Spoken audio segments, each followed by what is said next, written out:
దేవుని యొక్క పరిశుద్ధ గ్రంథంలో ప్రకటన గ్రంథంలో మనం ఎఫెసు సంఘాన్ని గురించి, తర్వాత స్ఫురణ సంఘాన్ని గురించి, రెండు సంఘాల గురించి కూడా మనం వివరించుకున్నాము. ఈ రోజున మనం పెర్గమ సంఘాన్ని గురించినటువంటి విషయాన్ని మనం తెలుసుకున్నాం.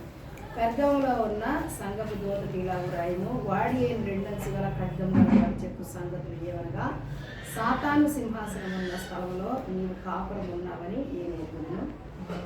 మరియు సాతాను కాపురం ఉన్న ఆ స్థలంలో నా యందు విశ్వాసం అయ్యింది నన్ను గురించి సాక్షి అయిన అంతిపయ అనువాడు నీ మధ్యలో చంపబడిన దినములలో నీవు నా నామమును గట్టిగా చేపట్టి నా యందరి విశ్వాసము విసర్జింపలేదు నేను ఎరుగుదును. ఆమె మహాపరిశుద్ధుడ, మహాగణుడ, మహోన్నతుడ, సర్వోన్నతుడ, సర్వశక్తిమంతుడ, సకల ఆశీర్వాదములకు కారణభూతుడ, మా ప్రియ పరలోక తండ్రి, పరిశుద్ధమైన ఘనమైన ఉన్నతమైన నామములకు హృదయపూర్వక వందనాలు, స్తోత్రాలు సమర్పిస్తూ నా నాయన తండ్రి యొక్క వాక్కు కొరకు మేము ప్రార్థన చేస్తా ఉన్నాం. తండ్రి ప్రకటన గ్రంథ ధ్యానాలను చేసుకున్నటువంటి భాగ్యం ఇచ్చారు నాయన. నేనైతే అల్పురాలను, నా తండ్రి నీ యొక్క గ్రంథము ముట్టుటకైనను అర్హత లేనటువంటి దాన్ని అట్టి దానిలో ప్రభావ మీరు ప్రేమించారు, ఆదరించారు, కనికరించారు. నా తండ్రి యొక్క ప్రకటన గ్రంథం చాలా శ్రేష్టమైనటువంటిది నాయన. యొక్క గ్రంథంలో ఉన్నటువంటి వాక్యాలు ధ్యానించినప్పుడు మేము నా తండ్రి ఫ్యూచర్లో ఏవైతే జరగబోతున్నాయో వాటన్నిటి నిమిత్తము జాగరూకులమై ఉండేటువంటి భాగ్యాన్ని మాకు దయచేశారు. మీకు స్తోత్రాలు. నా నామం తగ్గించబడాలి, మీ నామం హెచ్చింపబడాలి. సంపూర్ణంగా నా నామాన్ని తగ్గించుకుంటున్నాను. ఈ పాద ధూళి మట్టుకు తగ్గించుకుంటూ మిమ్మల్ని ఆకాశం మట్టుకు హెచ్చిస్తున్నాను. నా నోట మీ మాట పెట్టండి, మీ చేతుల నీడలో నన్ను కప్పండి. నన్ను గాక మిమ్మల్ని చూడటానికి, నా మాట గాక మీ స్వరాన్ని వినడానికి అట్టి కృపాధన్యత ಎಲ್ಲరికీ కూడా దయచేయమని ఈ యేసుక్రీస్తు పరిశుద్ధమైన నామములో హృదయపూర్వక స్తోత్రాలు సమర్పించి వేడుకుంటున్నారు. నా ప్రియ మనము ఎలాంటి దినాలలో ఉన్నాము అని అంటే, అంత్య దినాలలో మనం ఉన్నాం. అంత్య దినములలో అపాయకరమైనటువంటి సంగతులు జరుగునని మీరు ఎరిగి జాగ్రత్త కలిగినటువంటి వారుగా ఉండాలి అని దేవుడు మనలను ప్రతి దినము కూడా హెచ్చరిస్తూనే ఉన్నారు. అయితే దేవుడు ఇచ్చేటువంటి ఆ యొక్క హెచ్చరికలను ఎవరైతే స్వీకరిస్తూ ఉన్నారో వారు మాత్రమే ధన్యులు, వారు మాత్రమే దీవించబడతారు, వారు మాత్రమే ఆశీర్వదించబడతారు, వారు మాత్రమే పరిశుద్ధుడైనటువంటి దేవదేవుడైన యేసుక్రీస్తు ప్రభువారు మధ్యాకాశానికి వచ్చినప్పుడు ఎత్తబడతారు. నామకార్థ క్రైస్తవులుగా ఉండి నా నిమిత్తం నేనేదో చేసుకుంటాను, వెళ్ళిపోతాను, ఏదో నలుగురి కోసం రావాలి, హాజరేసుకోవాలి, వెళ్ళిపోవాలి అనేటువంటి వారు ఎప్పటికీ కూడా దీవించబడరు. అందు నిమిత్తం నేను మీకు చెప్పొచ్చేది ఏంటంటే, ఏ ఒక్కరు కూడా అలక్ష్యంగా కానీ, నిర్లక్ష్యంగా కానీ, ఎందుకు తప్పదు అన్నట్టుగా కానీ ఏ ఒక్కరు కూడా దేవుని సన్నిధానానికి రావద్దు. మీరు దేవునికి అంటుకట్టబడి ఉండండి, ఆయనతో సహవాసం చేయండి. ఆయనతో సహవాసము చేసిన యెడల నీకు ఏం కలుగుతుంది? సమాధానము కలుగును, అలాగునే నీకు మేలు కలుగును అని 23-22 లోపు తెలియజేస్తాం. కాబట్టి మనం దేవునితో కూడా ఉండవలసినటువంటి వారమైనా దేవుని యొక్క వాక్యాన్ని శ్రద్ధగా ఆలకించాలి. 28వ అధ్యాయం ద్వితీయోపదేశ కాండంలో అక్కడ రాయబడినటువంటి యొక్క మాట మీరు శ్రద్ధగా ఆయన మాట వింటేనట దేశం యొక్క ఉన్నత స్థలముల మీద ఉంచుతారట. ఒక గూగుల్ మీట్లో నేను ప్రతి గురువారం కూడా రాత్రి 8 గంటల నుంచి 9 వరకు అయ్యే అందులో నేను వాక్యం చెప్తాను. ఆయన చెప్పిన సాక్ష్యం ఏంటో తెలుసా? అమ్మగారు మీరు వచ్చిన తర్వాత మా వాళ్ళందరూ కూడా చాలా క్రమపరచబడ్డారు, భయభక్తులతో దేవుని సన్నిధానంలో ఉంటున్నారు, లేకపోతే ఇష్టానుసారంగా ఉండేటువంటి వారు ఇప్పుడు వచ్చినాక మీరు వచ్చాక వాళ్ళు దీవించబడ్డారు, వారు సమయానికి ఉంటున్నారు, వాళ్ళందరూ కూడా చక్కగా వాక్యాన్ని ఆలకిస్తున్నారు అని ఆయన చెప్పినటువంటి సాక్ష్యాన్ని బట్టి దేవుడు నేను ఎంతగానో శుద్ధిస్తున్నాను. నేనేం చెప్పాను, నేనేం గొప్పదాన్ని కాదు, నేను ఆ కాల్లో ఉన్నటువంటి వారందరికంటే కూడా చాలా అల్పురాలు. కానీ దేవుని యొక్క వాక్యం వారిలో పనిచేసింది కదా. నువ్వు వేసుకున్న తర్వాత ఒక ట్యాబ్లెట్ నీ శరీరంలోకి వెళ్ళి ఏ విధంగా పనిచేస్తుందంటే, ఆ యొక్క ఆ ట్యాబ్లెట్ కంటే కూడా ఎన్నో రెట్లు, ఇన్ని రెట్లు అని చెప్పలేము, ఎన్నో రెట్లు, ఇక లెక్కలేదు, అన్ని రెట్లు ఎక్కువైనటువంటిది దేవుని యొక్క వాక్యం. ఆయన యొక్క వాక్యం జీవవాక్యం, చనిపోయినటువంటి వారిని సైతం బ్రతికించేటువంటి వాక్యం ఆయన యొక్క వాక్కు. దేవునికి స్తోత్రం కలుగును గాక. ఈ స్ఫురణ సంఘం గురించి మనం చెప్పుకున్నాము. ఈ రోజున పెర్గమ సంఘం కోసం మనం తెలుసుకోబోతున్నాం. పెర్గమ సంఘాన్ని గురించి స్పష్టంగా చెప్తున్నాడు. ఇది ఎలాంటి సంఘం, దీని యొక్క గుణలక్షణాన్ని చెప్పిన తర్వాత ముందుకు వెళ్ళాలని ఆశపడుతూ ఉన్నాను. ఇది రాజీ పడేటువంటి సంఘం, అంటే పర్వాలేదులే అనేటువంటి సంఘం అన్నమాట. ఇది ఎఫెసుకి ఉత్తరాన దాదాపుగా 160 కిలోమీటర్ల దూరంలో ఉన్నటువంటి ఈ యొక్క పట్టణం. ఇది స్ఫురణకి 50 మైళ్ళ దూరంలో కైకస్ అనేటువంటి నదీ తీరాన ఉన్నటువంటి నదీ తీర ప్రాంతం. ఇది మైసియా అనేటువంటి ప్రాంతంలో ఉన్నటువంటి నగరంగా చరిత్ర మనకి చెబుతుంది. ఇదంతా కూడా లొకేషన్ అంటాం కదా, ఇప్పట్లో మనం లొకేషన్ అని షేర్ చేస్తున్నాం కదా, ఆ లొకేషన్లో ఉన్నటువంటిదిగా మనకు కనిపిస్తుంది. దోతల గురించి చెప్పబడతా ఉంది. ఇక్కడ అంటే సంఘపు దోతకి అని, పెర్గమ సంఘపు దోతకు ఇలాగా చెప్పమని దోతకు తెలియచేస్తా ఉన్నాడని తెలియపరచబడతా ఉంది. ఇంకోటి చూస్తే ఇక్కడ ఇది ఖండించేటువంటి ఖడ్గము గలవాడు, రెండంచులు గల వాడి అయినటువంటి ఖడ్గము కలిగినటువంటి వాడు తెలియజేస్తున్నటువంటి ఈ యొక్క మాటలు. ఈ పెర్గమ సంఘములో ఆయన మరి ఎదిరించినటువంటి కొన్ని విషయాలు ఆయన రాస్తున్నాడు. దేవునికి వ్యతిరేకంగా దేవుని ఎదిరించినటువంటివి చెప్తున్నాడు. ఆయన తీర్పు తీర్చువాడుగా ఉన్నారు. ఆయన తీర్పు తీర్చడానికి సిద్ధంగా కూడా ఉన్నటువంటి దేవదేవుడు ఆయన. ఆయన అంటున్నాడు, నేను ఎరుగుదును అంటే నాకు తెలుసు. అదే కదా అంటున్నాడు. చెప్పు సంగతులు ఏమనగా, నువ్వు ఎక్కడున్నావో నాకు తెలుసు. ఏంటి తెలుసట ఆయనకి? 2వ అధ్యాయం 13వ వచనంలో చెప్పబడతా ఉంది కదా ఆ మాటలన్నీ కూడా. సాతాను సింహాసనం ఉన్నటువంటి స్థలంలో నీవు ఉన్నావని నాకు తెలుసు. వాడు ఎక్కడున్నాడు ఇప్పుడు? వాడి స్థావరం ఎక్కడుంది? ఎక్కడుంది వాడి స్థావరం? ఎక్కడుందండి? భూమి మీద ఉంది. భూమి మీద వాడి సంఘం ఉంది. వాడు ఎందుకు ఈ భూమి మీదే ఉన్నాడు? ఈ భూమి మీదే సంచరిస్తున్నాడు. ఇంకా వాడు నరకానికి వెళ్ళలేదు. వాడి యొక్క ఆశ ఏంటంటే యెషయా 14వ అధ్యాయం ప్రకారంగా దేవుని యొక్క ఉన్నత స్థలానికి నేను ఎక్కుతాను, ఎప్పటికైనా వెళ్ళి దేవుణ్ణి జయించి దేవుని యొక్క సింహాసనం మీద నుంచి ఆయన తీసివేసి నేను ఆ సింహాసనం ఎక్కాలి అనేటువంటి ఆశ నాటి నుంచి నేటి వరకు కూడా వాడికి ఉంది. కానీ అది కళ్ళ, అది ఎంత మాత్రము కూడా జరగదు. ఎప్పుడు కూడా అంతిమ విజయం దేవునిదే. దేవునికి స్తోత్రం, హల్లెలూయా.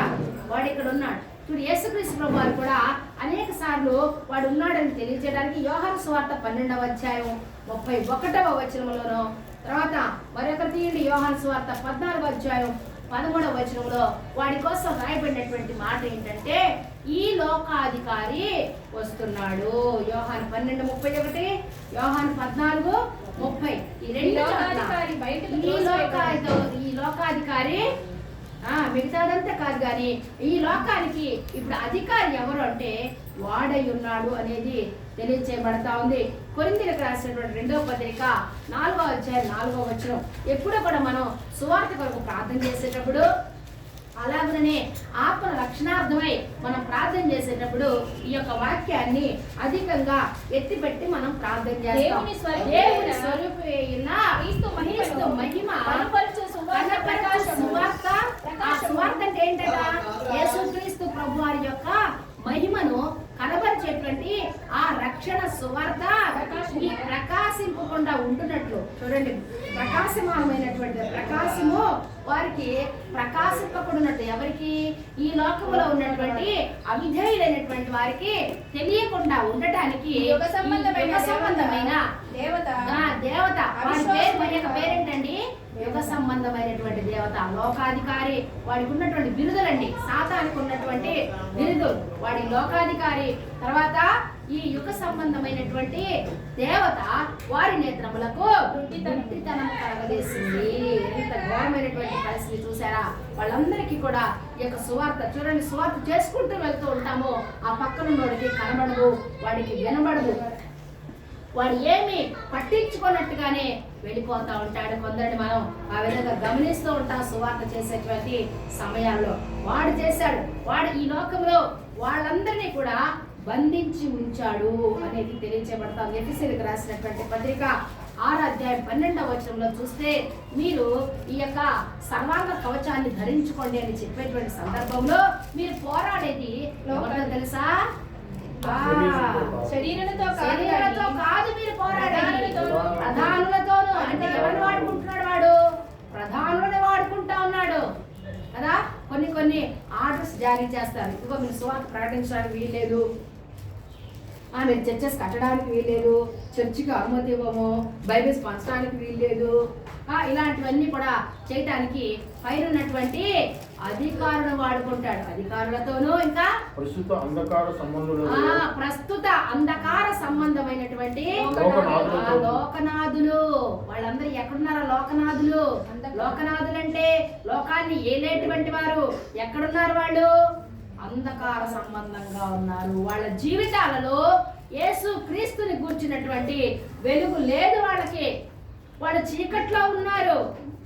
ఇంకా ఏం చెప్తున్నాడు? లోకనాథులతోనూ ఆకాశ మండలముందు దురాత్మల సమూహాలు. ఎలా ఉన్నాయటండి ఆ దురాత్మలు? సమూహాలుగా బొట్టలుగా ఉన్నాయట. అవన్నీ కూడా నీకు చేసేటువంటి, నువ్వు చేస్తావు కదా కొన్ని ప్రార్థనలు, ఆ ప్రార్థనకి అన్నా నెరవేర్చి రావట్లేదు కదా. దానికి కారణం ఏంటి తెలుసా? ఆ దురాత్మలు ఆపేస్తాయి నీ ప్రార్థన. నిజమేనండి, ఆపుతాయి. ఎందుకో తెలుసా? మనం ఏదైనా పాపం చేసి ఉండి ఆ పాపాన్ని కనుక ఒప్పుకోకపోతే తీసుకొచ్చేట, ఇదిగో చూడు ఈ పాపం చేశారు, ఎలాగ ఒప్పుకుంటావు నువ్వు, ఎలాగెళ్తుంది ఈ ప్రార్థన అక్కడికి అని ఆపేస్తాయంట. మీరు పోరాడేది ఎవరితో? వాళ్ళతో. వాడు ఎన్ని రకాలుగా ఉన్నాడు. వాడి దూతలు ఉన్నారు కదా, ఫారిన్ ఏంజల్స్. వాడు ఎప్పుడైతే ఆకాశం నుంచి క్రిందికి త్రోయబడ్డాడో, ఆ త్రోయబడినటువంటి ఆ యొక్క సమయంలో వాడితో పాటుగా కొందరు దూతలు పడిపోయారు. వాళ్ళే దురాత్మలు. అంతేగాని చచ్చిపోయిన వాళ్ళు దురాత్మలు కాదండి. చాలా మంది చెప్తారు, వాడు చచ్చిపోయాడు, వీడు చచ్చిపోయింది, దురాత్మ అయిందంటే వాళ్ళ పేర్లు పెట్టుకుని వాళ్ళు అంతకుముందు అదే దురాత్మలో ఉన్నారు కదా, వాళ్ళు ఆ దురాత్మ చేత పట్టబడ్డారు కదా, ఆ దురాత్మ ఏర్పడి చేస్తుంది. అంతేకాని ఎవరైనా సరే యేసుప్రభుని నమ్మిన వారు కానీ, యేసుప్రభుని నమ్మనటువంటి వారు కానీ ఎవరైనా మరణించారంటే వాళ్ళు నిద్రావస్థలోకి వెళ్ళిపోతారు. వాళ్ళ యొక్క ఆత్మ నిద్రావస్థలో ఉంది, ఇంకా ప్రభు దగ్గరికి చేరలేదు. పరదేశికి ఇంకా వెళ్ళేటువంటి పరిస్థితి, పరదేశికి తీసుకుని వెళ్తాడు ఆయన కదా. కానీ వీళ్ళందరూ ఏమనుకుంటారంటే వాడు చచ్చిపోయారు, వీడు చచ్చిపోయారు, దెయ్యాలు అయ్యారు అని అనుకుంటారు. అది కాదు సుమా. చూస్తే తిమోతికి రాసినటువంటి 2వ పత్రిక 2వ అధ్యాయం 26వ వచనం, 24, 26 రెండు కలిపి ఉన్నట్లుగా మనకు అక్కడ కనబడుతుంది.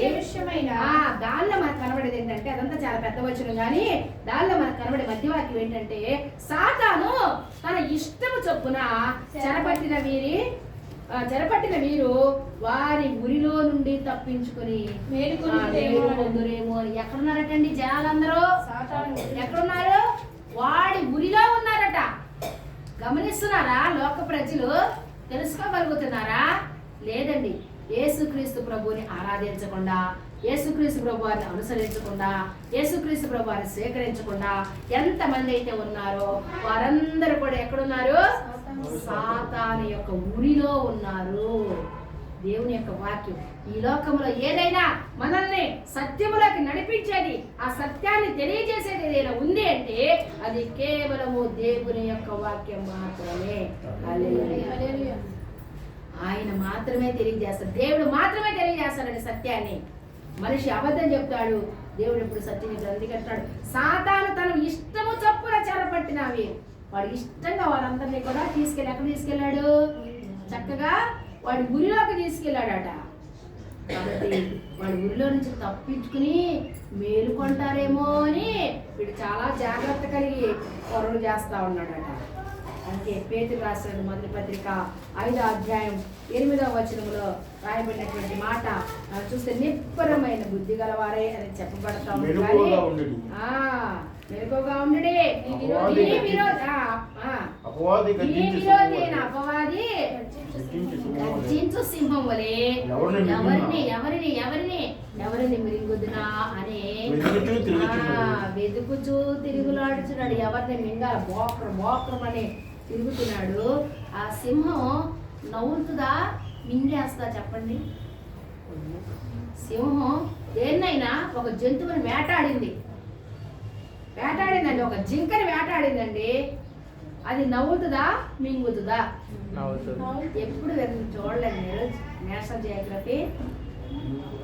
నవ్వుతుందా మింగుతుందా? నవ్వుతుంది కదా, ఎక్కువ చూస్తాడు కాబట్టి చెప్తున్నాడు. అది నవ్వుతుంది. కానీ ఇక్కడ ఏం చెప్తున్నాడు? మింగుతుంది అని చెప్పబడతావు దేవుని యొక్క వాక్యం. దేవుని వాక్యం ఎప్పుడు అబద్ధమా? కాదు కదా. ఎందుకంటే వాడికి పళ్ళు లేవు, పళ్ళు ఓడగొట్టాడు యేసుక్రీస్తు ప్రభువారు. ఇలాగ ఆయన శిలువ ప్రాణం ఇలాగ దించగానే భూమిలోకి టక్కన దిగింది కదా అన్నారు కదా, గ్రక్కున దించినారా అని భక్తులు పాట పాడారు కదా. అది ఎక్కడ పడిందంటే వెళ్ళి అది మూతి మీద పడింది. మూతి మీద పడి మూతి పళ్ళు చూసారా? మనం టామ్ అండ్ జెర్రీలో చూసినప్పుడు ఒక బాల్ వచ్చి తగలగానే ఆ టామ్ పళ్ళు ఏదో కిటికీకి కనుక కోసలు కాదు, కిటికీకి ఉన్నటువంటి అర్థం పగిలిపోద్ది కదా, అలాగే దాని పళ్ళు ఇలా ఊడి పడిపోతాం కనిపిస్తుంది కదా.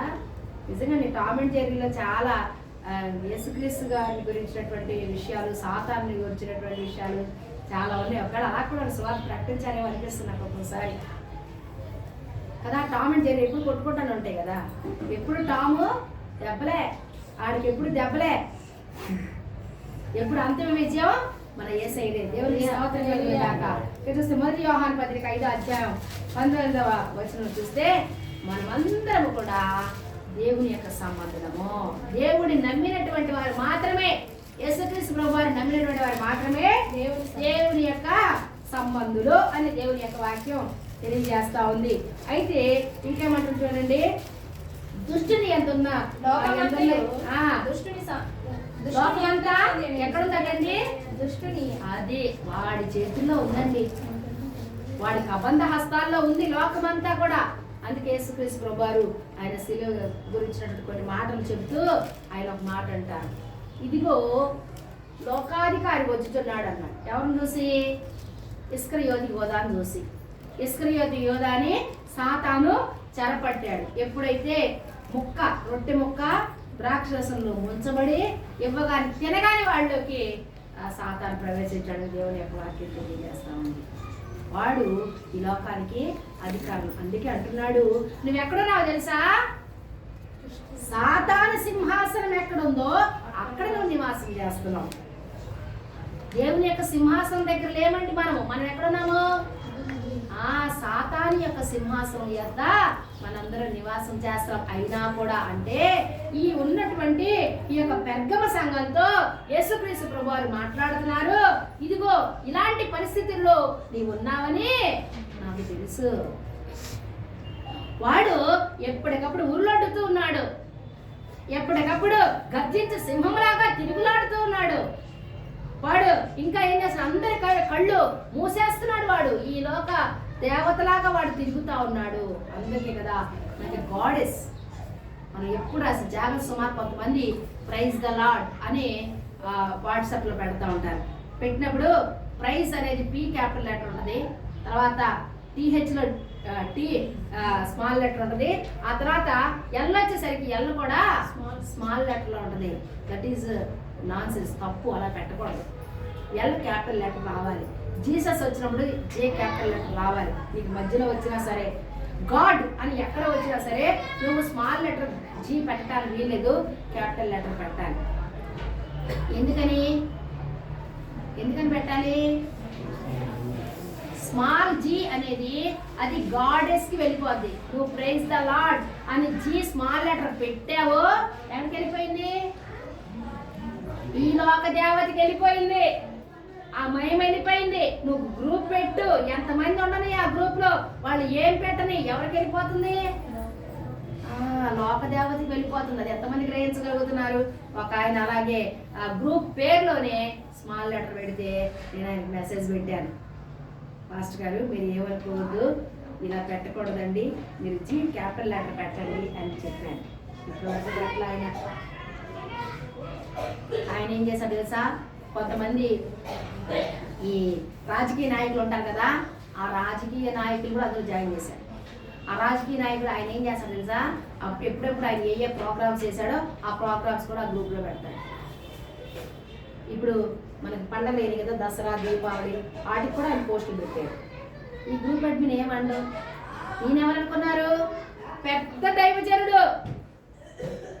ఆయన కింద చాలా మంది పాస్టర్ గారు ఉన్నారు. ఆయన పాస్టర్ ఫెలోషిప్ నడిపిస్తూ పాస్టర్ ఫెలోషిప్ ప్రెసిడెంట్. ఎంత సిగ్గు చేయటండి.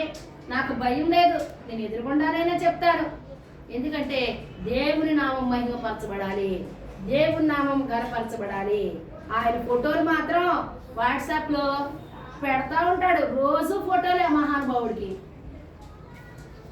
అక్కడ మీటింగ్ చేశాను, ఇక్కడ నువ్వు ఎన్ని మీటింగ్లు చేస్తే ఏంటి, నీ మహిమ అంతా ఎక్కడికి వెళ్ళిపోతుంది, నేను ఇచ్చే మహిమ. జాగ్రత్త సుమా, చిన్నదే కదా అనుకుంటావు నువ్వు, సందు చిన్నదే. నీళ్లు పోవటానికి, నువ్వు ఇల్లు కడుక్కున్నావు, నీళ్లు పోవడానికి కన్నం పెడతావు, చిన్నదే. అందులో నుంచి వచ్చేస్తుంది పాము. ఎందుకండి హోల్ బ్లాక్ చేస్తారు, కడిగేటప్పుడు మాత్రమే అవి చేస్తారు. లేదంటే దానికి ఏదైనా గుడ్డో లేదంటే ఒక కర్రో అడ్డు పెట్టేస్తారు, ఏమి రాకుండా. ఎందుకు, ఆ చిన్న సందుచాలు పాము వచ్చేయడానికి. నీకు చిన్నది చాలు వాడు ప్రవేశించడానికి. జాగ్రత్త సుమ, నువ్వు ఎక్కడున్నావు తెలుసా, వాడి సింహాసనం ఉన్నటువంటి స్థానంలో ఉన్నావని నాకు తెలుసు అని దేవుడు తెలియజేస్తా ఉన్నారు. ఎంత ధన్యత తెలుసా. నేను ఈ యొక్క వాక్యం ప్రిపేర్ అవడానికి 2-3 గంటలు టైం పట్టింది, నాకు దగ్గర 3 గంటలు టైం పట్టింది. అయినా నేను చాలా సంతోషించాను. ఎందుకంటే దివ్యమైనటువంటి సంగతులు ఇదిగో నా పిల్లలకి చెబుతున్నాను. నేను మీ గురించి నేను ఎప్పుడు ఏం ఆలోచిస్తానంటే, నా పిల్లలు ఎప్పుడు వినేవారిగా కాదు, అనేక మందికి చెప్పేవారుగా ఉండాలి, అనేకమైనటువంటి ఆత్మలు రక్షించేవారుగా ఉండాలి అని నేను ఆశపడతా ఉంటాను. మరి మీరు ఏ విధంగా, ఏ ఉద్దేశంతో మీరు వాక్యం వింటారో నాకు తెలియదు, కానీ నేను చెప్పేటప్పుడు మాత్రం వాక్యం అదే ఉద్దేశంతో నేను తెలియజేస్తూ ఉంటాను. ఇప్పుడు అది ఎక్కడో ఉందని కాదు, ప్రస్తుతం మనం ఉంటున్నటువంటిగా ఇక్కడ ఉన్నదని దేవుని యొక్క వాక్యం తెలియజేస్తా ఉంది. వాడి యొక్క స్థలము మొదట ఏదేను తోటలో ఏర్పాటు చేసుకున్నాడు. ఇప్పుడు భూమి అంతటి ఎప్పుడో తెలుసా, వాడికి ఇచ్చింది కొంచెం స్థలమేనండి. ఆ చెట్టు పండు తినద్దని చెప్పాడు కదా దేవుడు, ఆ చెట్టే వాడి స్థావరం, అక్కడే ఉంటాడు. అదొక్కటే వాడిది. వాడు పడినప్పుడు అక్కడ పడ్డాడు, అక్కడ ఉన్నాడు. అందుకే దేవుడు చెప్పాడు, ఇదిగో నువ్వు మాత్రం ఆ పండు చూస్తున్నావు, అది మాత్రం కొంతమంది చెప్తారు, తీసుకో ఆడుకో అని. అసలు చెప్పలేదండి దేవుడు, లేదు నేను కల్పించి చెప్తారండి కొంతమంది పాస్టర్ గారు. నన్ను క్షమించుగాక దేవుడు. ఏం కాదు, ఒకటే చెప్పాడు ఆయన, నీవు ఆ పండు తినమునా నిశ్చయంగా చస్తావు అన్నాడు ఆయన. ఆయన చెప్పాడు అన్ని తిను, ఆ ఒక్కదానికి వెళ్ళొద్దన్నాడు కదా, అక్కడ ఒక్కచోటే ఉంది వాడి స్థావరం. ఎప్పుడైతే తినద్దన్న పండు మానవుడు తిన్నాడో, మానవుడు ఎక్కడి నుంచి తీయబడ్డాడు, మట్టి నుంచి తీయబడ్డాడు కదా. అందుకే దేవుడు ఏం చెప్పారు, 15:15 చెప్పబడతా ఉంది కదా, ఆదికాండం 3:15 శపించాడు. 17వ వచనం చూస్తే అక్కడ ఇదిగో నిన్ను బట్టి భూమి శపించాడు. ఎవరిని బట్టి? ఎందుకని? నేను తయారు చేసింది ఏంటో, మట్టితో. నువ్వు మట్టితో చేయబడ్డావు కదా, నిన్ను బట్టి ఈ మట్టి అంతా కూడా శపితం అయిపోయింది. ఎంత మట్టి వాడి ఉంటాడండి మనిషికి? కొంచెం మట్టి. కానీ ఈ యొక్క మట్టిని బట్టి సమస్తము కూడా 15వ వచ్చిన తర్వాత చెప్తున్నాడు, నీవు మన్నే కనుక తిరిగి మన్ను అయిపోవడం. ఈ మన్నుతో చేయబడి శరీరంలో మహిమతో కూడినటువంటి ఆత్మను పెడితే మహిమపరచబడ్డాడు మానవుడు. కానీ ఆ మహిమను వద్దనుకుని మరలా మన్ను కనుక మట్టికే పోతాననుకుని వాడి మాట విన్నాడు, కానీ దేవుని మాట వినలేదు. వినక నెత్తికి చేతులు తెచ్చుకున్నాడు. ఈరోజు మనమందరం కూడా ఆ పాపంలోకి వెళ్ళిపోయినటువంటి దుస్థితి మనకి ఏర్పడింది. అప్పుడేమైపోయింది? ఆ చెట్టు ఒకటేనా, భూమి అంతా ఆక్రమించేసుకున్నాడు. ఎంత ఘోరమైనటువంటి పరిస్థితి. మన మనుషులందరూ కూడా వాడి కబంధ హస్తాల్లోకి వెళ్ళిపోయింది. అందుకు దేవుడు చింతించాడు, కానీ మనిషిని వదలలేదు సుమా. ఆ పోయాడు కదా, ఆడు ఎలా పోతే నాకెందుకు అనుకోలేదండి దేవుడు. వెంటనే వాగ్దానం చేసేశాడు, తన ప్రియకుమారుని లోకానికి పంపించాడు. నీ నిమిత్తము నా నిమిత్తము ప్రాణం పెట్టి ఆయన మనల్ని స్వరక్తం ఇచ్చి సంపాదించుకున్నాడు. ఇది మనం రాయించాం కదా, తన స్వరక్తం ఇచ్చి సంపాదించిన ఆయన సంఘం. ఇది ఎవరి సంఘం? సజీవ కుమారి సంఘం కాదు. ఒక మనిషి పేరు పెట్టడానికి లేదు ఏ సంఘానికి కూడా. ఆ సంఘం క్రీస్తు సంఘం, యేసుక్రీస్తు ప్రభువారిది. ఆయన స్వరక్తం ఇచ్చి సంపాదించుకున్నాడు. అధిపతి ఎవరు? అధినేత ఎవరంటే యేసుక్రీస్తు ప్రభువారే. ఎందుకు? ఎప్పుడు కూడా ఆయనకే మహిమ. ఇక్కడ రాయించాడు, ఇదిగో చెప్పువాడు ఎవరనగా ఇదిగో వాడి అయిన రెండంచెల ఖడ్గము గలవాడు. వాడి అయిన రెండంచెల ఖడ్గం ఏంటండి? దేవుని యొక్క వాక్యం. ఎబ్రిల్ రాసిన పత్రికలో చెప్పాడు కదా, వాడి గల రెండంచెల ఖడ్గం. అది ఎలాంటిదంటే కీళ్ళు మూలుగులోకి మట్టుకు దూరుచు అన్నాడు. శక్తి కలిగినటువంటిది దేవుని యొక్క దివ్యమైనటువంటి వాక్యం. ఆ వాక్యం ఎవరంటే యోహాను సువార్త 1:1 చెప్తున్నాడు. ఆ వాక్యము ఆదియందు వాక్యము 14 చెప్తున్నాడు. ఆ వాక్యమే శరీరధారి అయి కృపాసరి సంపూర్ణంగా మన మధ్య నివాసం చేస్తారని చెప్తున్నాడు. ఎంత గొప్ప దేవుడు! ఎవరికి తెలుసండి ఈ సత్యాలు? క్రైస్తవులకి కాక మరి ఎవరికి తెలుసు ఈ సత్యాలు? ఎవరన్నా తెలుసుకోలేకపోతున్నాడు. సువార్తను అడ్డగిస్తున్నాడు. యేసుక్రీస్తు ప్రభు నమ్మినటువంటి వారిని హింసిస్తున్నారు అనంటే, ఒరే పిచ్చోడా, నువ్వు సాతాను చేతుల్లో ఉన్నావు, వాడి కబంధ హస్తాల్లో ఉన్నావు. వాడు నీ మెడకి ఉరేశాడు. మనం చదువుకున్నాం కదా, వాడు ఏం చేశాడు? ఉరేశాడు. ఒరే పిచ్చోడా, ఆడు నిన్నేం చేశాడంటే గుడ్డోడిని చేశాడు. క్రీస్తు యొక్క ఆ యొక్క మహిమ, ఆయన సువార్త మహిమ, ఆయన యొక్క ప్రకాశమానమైనటువంటి సువార్త నీకు తెలియకుండా నీ చెవులు మూసేశాడు, నీ కళ్ళు మూసేశాడు, ఒప్పుకోకుండా నీ నోరు మూసేశాడు, ఆయన ఆరాధించకుండా నీ చేతులు కట్టేశాడు, ఆయన పాసరికి రాకుండా నీ కాళ్ళు కూడా కట్టేశాడు. నువ్వు వాడి కబంధ హస్తాల్లో ఉన్నావు. క్రీస్తు బిడ్డలను హింసిస్తావా? హింసిస్తే చూస్తూ ఊరుకునేటువంటి దేవుడా? కాకపోతే కొంత సమయం ఇచ్చాడు. సౌలుకి సమయం ఇవ్వలేదా? సౌలుకి సమయం ఇచ్చాడా? క్రైస్తవులన్నిటినీ పెంటకొప్పలుగా చేసినటువంటి సౌలుకి సమయం ఇచ్చాడు. స్టెఫెన్ని చంపుతున్నప్పుడు స్టెఫెన్ బట్టల దగ్గర కాపలా ఉన్నటువంటి యవ్వనస్తులైనటువంటి సౌలుకి సమయం ఇచ్చాడు. అలాగే ఎవరైతే క్రీస్తు బిడ్డల్ని హింసిస్తూ చర్చిలని ధ్వంసం చేస్తూ క్రైస్తవుల యొక్క పవిత్ర గ్రంథమైనటువంటి ఆ గ్రంథాన్ని నీచంగా మాట్లాడుతూ దాన్ని తగలబెడుతున్నటువంటి వారికి కూడా దేవుడు సమయం ఇస్తూ ఉన్నాడు. వాడు తెలుసుకోవాలి, దేవుడు నాకు సమయం ఇస్తున్నాడు కాబట్టే నేను బతికొన్నాను అని. లేకపోతే గ్రంథాల్లో చెప్పబడినటువంటి రీతిగా శిశుపాలుడికి 100 తప్పుల వరకు కూడా సమయం ఇచ్చాడు. 101వ తప్పు వచ్చేసరికి సుదర్శన చక్రం వచ్చేసింది. వచ్చేసి ఇలా తిరిగి వెళ్ళి ఇలా మెడ కట్ చేసేసి అని చెప్పుకుంటారు కదా. అవును, కొన్ని తప్పుల వరకు కూడా దేవుడు సమయం ఇస్తాడు. ఇంకా నీ సమయం మించిపోతే, ఇక నువ్వు ఎన్నిసార్లు కూడా ఆ తప్పుని ఒప్పుకోకపోతే, ఆయన సమయం, నీకు ఇచ్చిన సమయం అయిపోయిందా, నీ పని అయిపోయినట్టే. కానీ అమాయక ప్రజలు వాళ్ళకి తెలియదు. వాళ్ళు వాడి యొక్క కబంధ హస్తాల్లో ఉన్నారు, క్రీస్తుని ఎరగలేకుంటున్నారు. మన పని ఏంటి?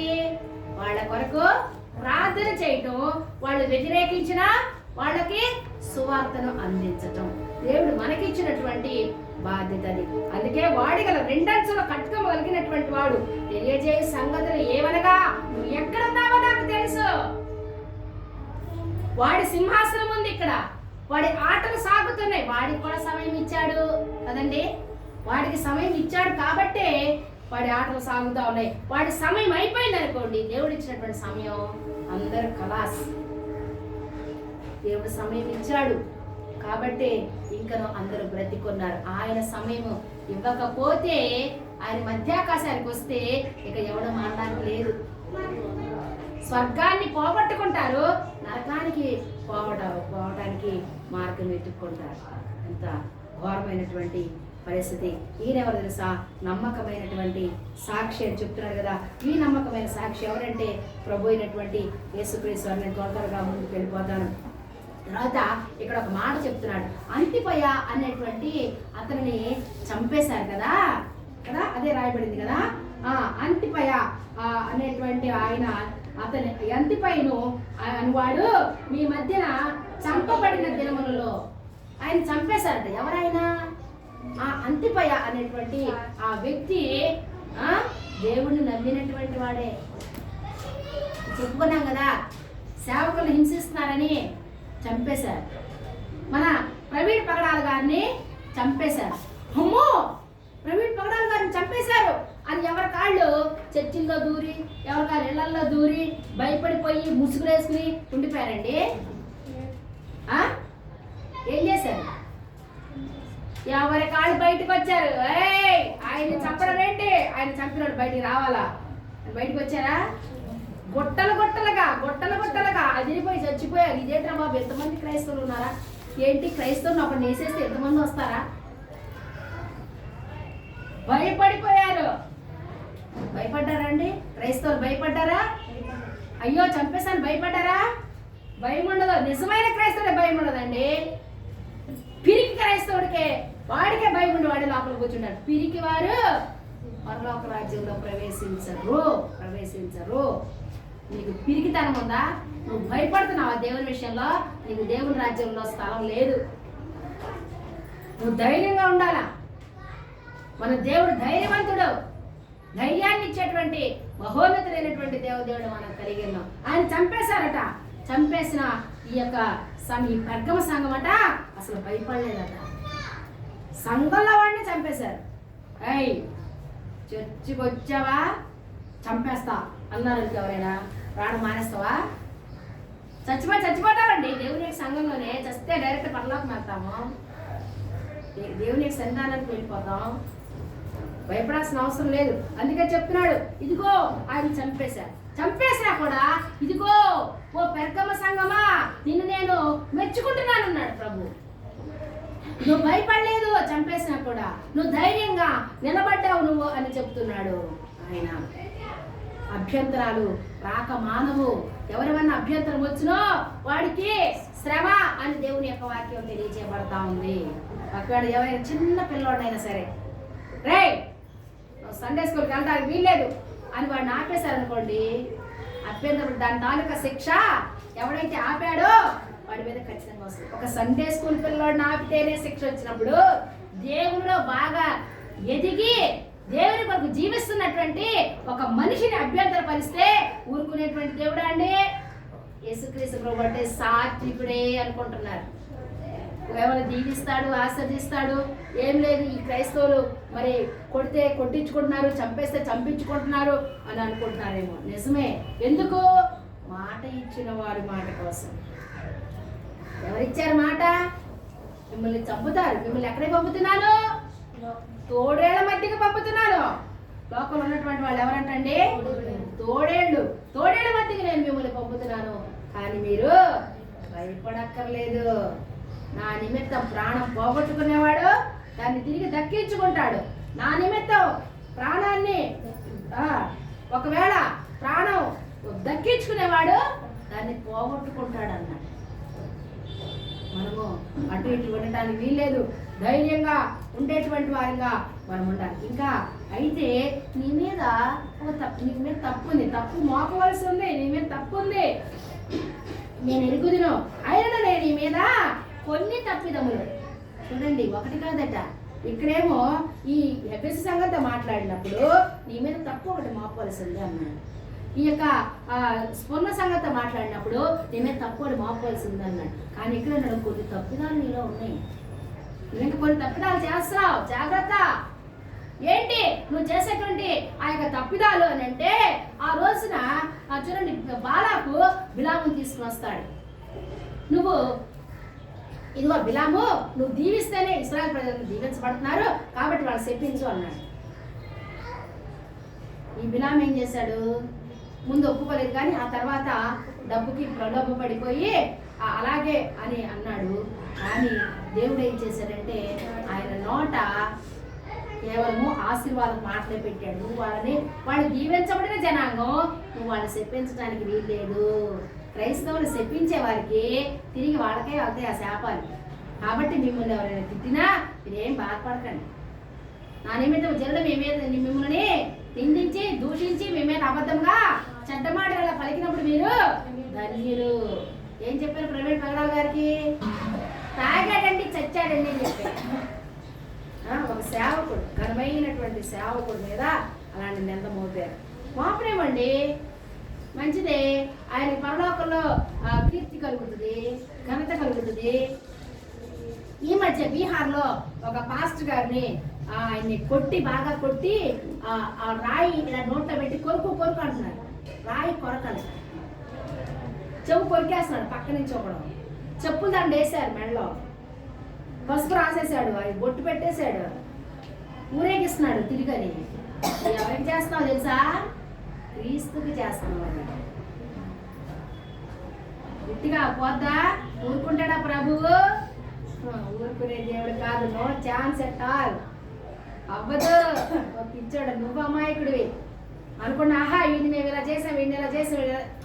అతన్ని కాదు చేసింది, నీకు నువ్వు హాని చేసుకుంటున్నావు. ఆయనకి ఘనత.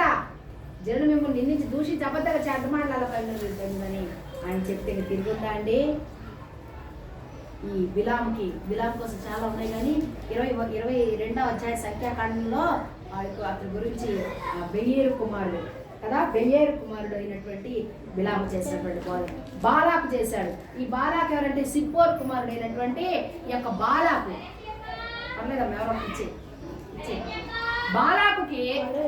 బాలాకు ఏదైతే చేశాడో ఆ బాలాకు చేసిన దానికి బిలాం చెప్పాడు, ఇదిగో వీళ్ళని మనం చెప్పించలేం, కాబట్టి వీళ్ళ కోసం ఏం చేస్తామంటే వ్యభిచారం చేయించు. వీళ్ళు కనుక వ్యభిచారం చేశారనుకోండి, ఆ వ్యభిచారపు దోషం వల్ల వాళ్ళని దేవుడు శిక్షిస్తాడు అని చెప్పాడు. ఎంత ఘోరమైనటువంటి పరిస్థితి అండి. ఎప్పుడైతే మోయాబీయులతో వాళ్ళు వ్యభిచరించారో దేవునికి కోపం వచ్చేసింది, తెగులు వచ్చేసింది. ఆ తెగులు కేవలం ఒక ఫినెహాస్ వల్ల ఆపబడింది. బిలాము బోధలు ఏమన్నా చేసి నీ మీద కొన్ని తప్పిదాలు మోపాసం ఏంటో తెలుసా? తప్పిదాలు బిలాము బోధలు ఉన్నాయి. పర్లేదే, ఏం కాదు, చెయ్యి. యశ్వరాబు నమ్మావా? ఏమైంది రా, నమ్మితే ఏం కాదు. ఈ ఒక్కసారి ఒక పెగ్గేస్తే చాలు, పెగ్గేస్తే ఏం పర్వాలేదు. ఇవాళ బర్త్డే కదా, పర్వాలేదు. ఇవాళ పండగ కదా, పర్లేదు, తాగొచ్చు. వీళ్ళెవరు? నీ దగ్గరికి బిలాములో పంపబడుతున్నారు, జాగ్రత్త. బిలాము మాట విన్నావో నీ మీదకి తెగులు వచ్చేస్తుంది.